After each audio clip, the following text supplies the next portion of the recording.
Historia de la programación orientada a objetos. 1960 Simula 67.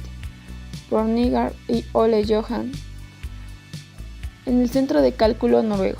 En él introdujeron los conceptos de clase, subclase y rutinas, muy parecidos a los conceptos de los lenguajes orientados a objetos de hoy en día. 1970 Smalltalk.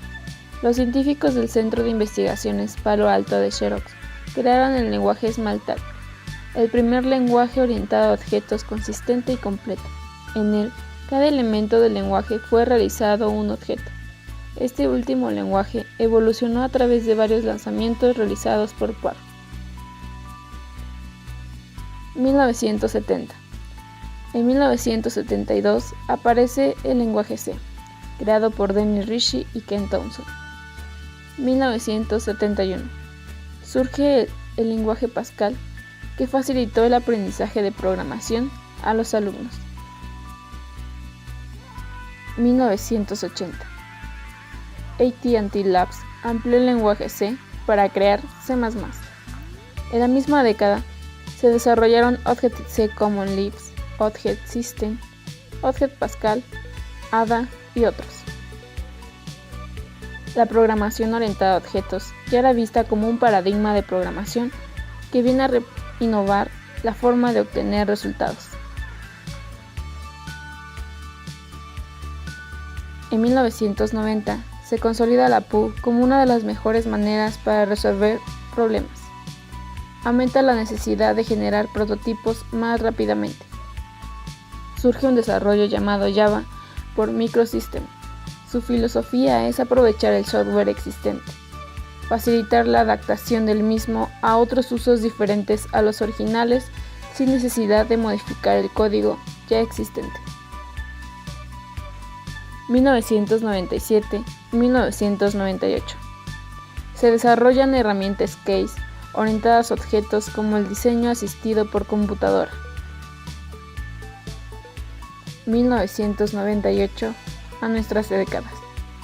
Se desarrolla la arquitectura de objetos distribuidos, RMI, Corba, COM y DCOM. Se crean diversos lenguajes de programación orientada a objetos, entre ellos PHP, Ruby, VisualNet y JavaScript.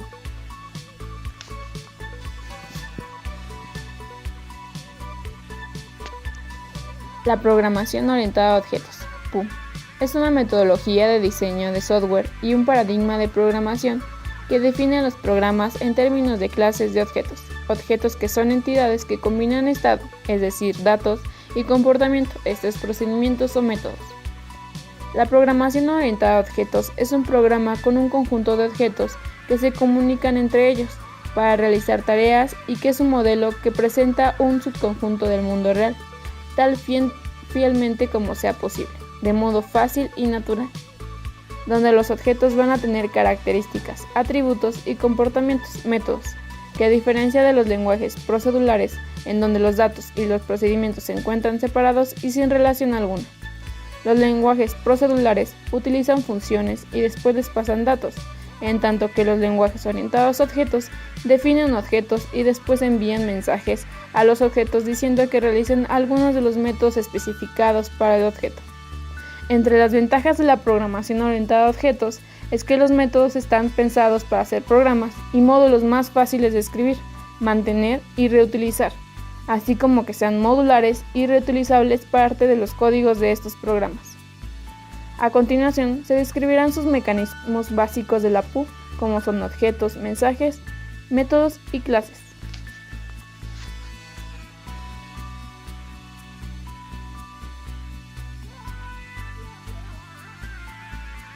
Clases, objetos en PU. Objetos.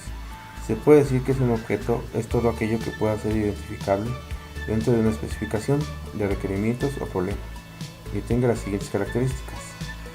Tenga estados definidos, abierto, cerrado. Posea comportamientos asociados, puede correr, saltar, volar, etc. Estos son denominados métodos. Son capaces de interactuar, comunicarse con otros objetos por medio de sus métodos. Una característica propia de este paradigma es la transparencia entre la implementación a nivel de código y la funcionalidad que provee un método. Clases. Las clases son plantillas que agrupan los comportamientos, métodos y estados atributos de los futuros objetos. Los objetos son instancias de una clase, usando el símil variable. Tipo de la programación estructurada. Se entiende que un objeto es una variable que tiene el comportamiento y estados del tipo objeto. Entonces, ¿cuál es la diferencia entre clase y objeto? Un objeto es un simple elemento, no importa lo complejo que pueda ser. Una clase, por el contrario, describe una familia de elementos similares. En la práctica, una clase es un esquema o plantilla que se usa para definir o crear objetos. A partir de una clase se puede definir un número indeterminado de objetos. Cada uno de estos tendrá un estado particular propio. Una pluma estilográfica puede estar llena, otra puede estar medio llena y otra totalmente vacía. Y otras características como su olor, aunque compartan algunas operaciones comunes como escribir o llenar su depósito de tinta, tal vez tengas dudas de cómo saber qué clase de objetos componen tu programa.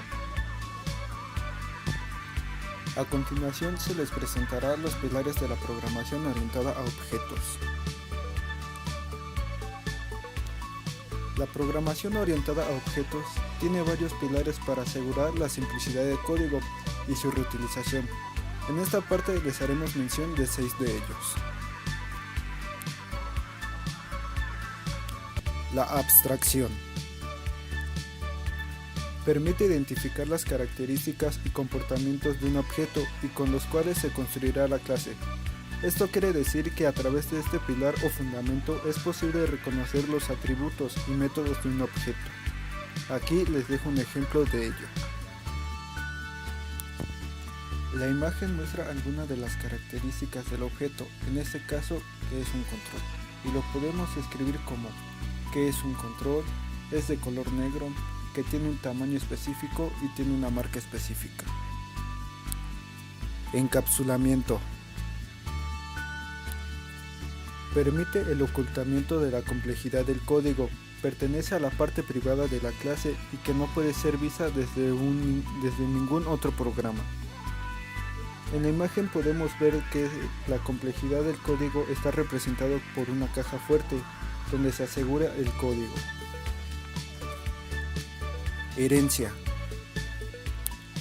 Este es el pilar más fuerte que asegura la reutilización de código, ya que en esta característica depende reutilizar las características de una clase superior llamada clase padre, que se las hereda a sus clases hijas.